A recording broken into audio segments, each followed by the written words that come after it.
बिस्मिल्लाहिर्रहमानिर्रहीम। अस्सलामुअलैकुम वरहमतुल्लाह। जबरील अलैहिस्सलाम जब कोहे काफ गए। मुआरज नबुआ जिल्द नंबर 1 सफ़ा नंबर 317। एक दिन जबरील अलैहिस्सलाम दरबार रसालत में हाज़िर हुए और अर्ज़ की कि या रसूलल्लाह सल्लल्लाहु अलैहि वसल्लम, मैंने एक अजीब वाक़या देखा। नबी करीम सल्लल्लाहु अलैहि वसल्लम ने फरमाया कि क्या वाक़या है। जबरील अलैहिस्सलाम ने अर्ज़ की कि या रसूलल्लाह, मुझे कोहे काफ जाने का इत्तफ़ाक़ हुआ। मुझे वहाँ आहफ़गां रोने चिल्लाने की आवाज़ें सुनाई दी। जिधर से आवाज़ें आ रही थी मैं उस तरफ गया तो मुझे एक फ़रिश्ता दिखाई दिया जिसको मैंने इससे पहले आसमान पर देखा हुआ था, जो कि इस वक्त बड़े इज़ाज़ व इकराम से रहता था। वो एक नूरानी तख्त पर बैठा रहता। 70,000 फरिश्ते इसके गिर्द सफ़े बस्ता खड़े रहते।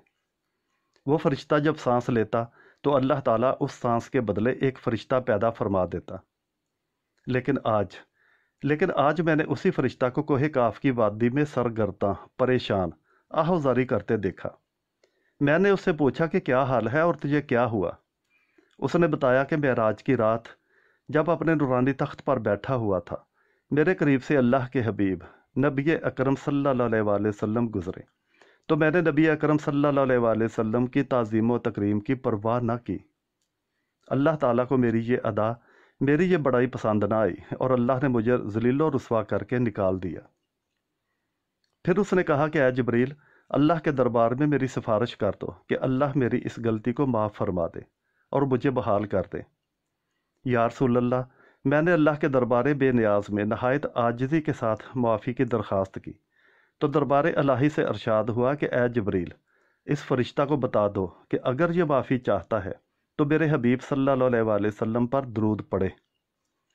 या रसूल अल्लाह, जब मैंने उस फरिश्ता को फरमाने इलाही सुनाया तो वो सुनते ही हजूर की ज़ात अक़दस पर दरूद पाक पढ़ने में मशगूल हो गया और फिर मेरे देखते ही देखते उसके बाल और पर निकलना शुरू हो गए और फिर वह ज़िल्लत व पस्ती से उड़कर आसमान की बुलंदियों में जा पहुंचा और अपने तख्त पर जा बैठा।